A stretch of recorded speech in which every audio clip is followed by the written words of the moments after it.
ఇది ఎట్లుందంటే అధ్యక్ష, దేవుడు ఒకసారి స్వర్గానికి ఒక ద్వారం కట్టాలని చెప్పి ఆలోచన వచ్చిందంటే నారదుడు చెప్పినంట అధ్యక్ష, పోయి ఏమని ఒక ద్వారం కడదామని చెప్పేసి. అంటే దేవుడు ఐడియా బాగుంది అని అన్నాడంట అధ్యక్ష.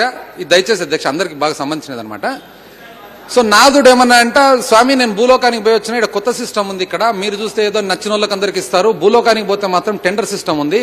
ఏమి టెండర్ సిస్టమ్ అని అంటే అధ్యక్ష దేవుడు, అంటే టెండర్ సిస్టమ్ అంటే quality work at less price.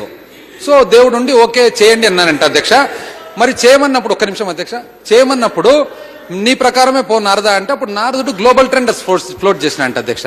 Float చేస్తే సింగపూరు, జపాన్, మరి మన ఆంధ్ర కంపెనీ 3 కంపెనీలు పోయినాయంట అధ్యక్ష. అక్కడికి పోయిన తర్వాత సింగపూర్ వాళ్ళను మీరు ఎంత కడతారంటే $3,000.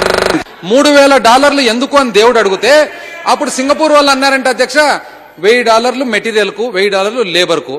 మరి అప్పుడు దేవుడు అడిగినా అంట, 2 బాగానే ఉంది, ఇంకా సరిపోయి అమాయకుడు కదా అధ్యక్ష దేవుడు, మళ్ళీ ఇంకో 1,000 ఎందుకు అంటే, అది నేను ఇంత కష్టపడి ఇంత దూరం వచ్చిన దానికి అన్నాయంట అధ్యక్ష. రైట్, బాగుంది. జపాన్ వాళ్ళు పోయినారంట అధ్యక్ష, వాళ్ళు ఎందుకు 6,000 అని దేవుడు అడిగితే 2,000, 2,000, 2,000 అన్నాయంట అధ్యక్ష. ఎందుకు నీకు 2,000 సింగపూర్ వాడు 3K చేస్తానన్నాడు కదా అంటే, నాది బెటర్ క్వాలిటీ కదా, అందుకని 2,000 మెటీరియల్ కు, 2,000 లేబర్ కు, 2,000 నా మార్జిన్ అని.